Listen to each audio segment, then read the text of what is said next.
Carlo Abarth a toujours été attiré par la compétition sur 2 ou 4 roues. Après avoir été pilote, il se mit à préparer des autos. Parmi celles-ci, l'Abarth 124 Speeder qui remporta pas mal de victoires en championnat du monde des rallyes, avec notamment un triplé au rallye du Portugal en 1974. Aujourd'hui, un peu plus de 40 ans après les dernières victoires en rallye de l'Abarth 124 Speeder, elle nous revient et elle joue clairement à la carte de la nostalgie. Long capot noir, calandre hexagonal, bouclier avant à 3 ouvertures, l'Abarth 124 Speeder de 2016 reprend clairement les attributs du modèle historique.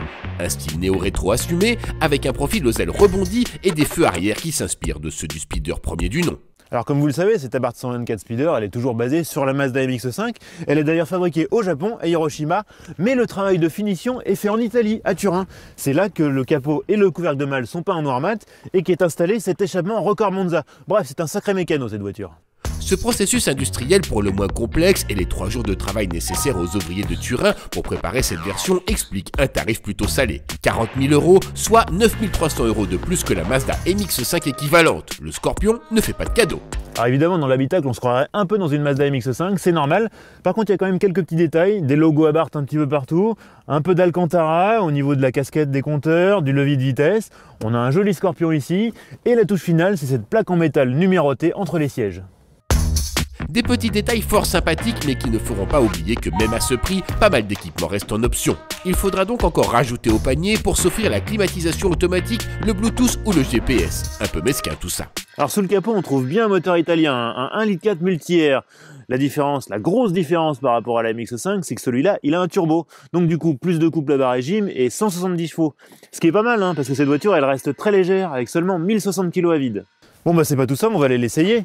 Par contre le temps est un petit peu changeant, donc on va recapoter. Alors c'est comme la MX-5, il n'y a pas de capote électrique, mais c'est pas la peine. Il suffit de la déverrouiller ici, de la mettre comme ça, et d'attacher le crochet à l'intérieur. Et voilà, on est prêt à partir, c'est génial.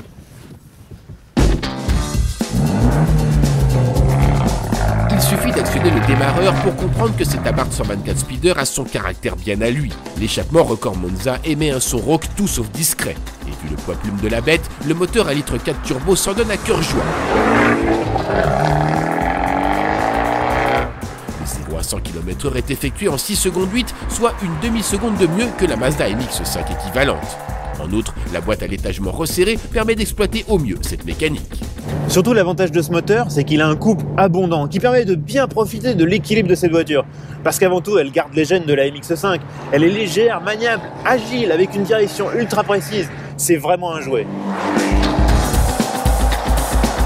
Sur le mouillé, les limites d'adhérence des pneus Bridgestone sont rapidement atteintes, ce qui incite à une certaine retenue. En revanche, sur le sec, quel plaisir! Le Roadster Abarth joue les ballerines, valsant de virage en virage avec délice. Un vrai bonheur, même si la polyvalence n'est clairement pas sa priorité numéro 1. Alors autant la Fiat 124 joue vraiment à la carte du confort et de la polyvalence, autant cette version Abarth, elle est franchement plus radicale. Déjà parce que l'échappement sur Record Monza est juste assourdissant.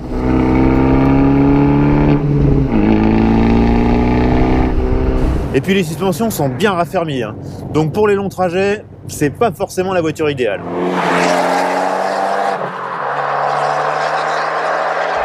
Bref, le 124 Speeder Abarth affiche un caractère très attachant, mais difficile d'oublier son tarif élevé qui le met en concurrence avec des modèles de marque premium, certes moins enthousiasmants, mais à la polyvalence plus affirmée.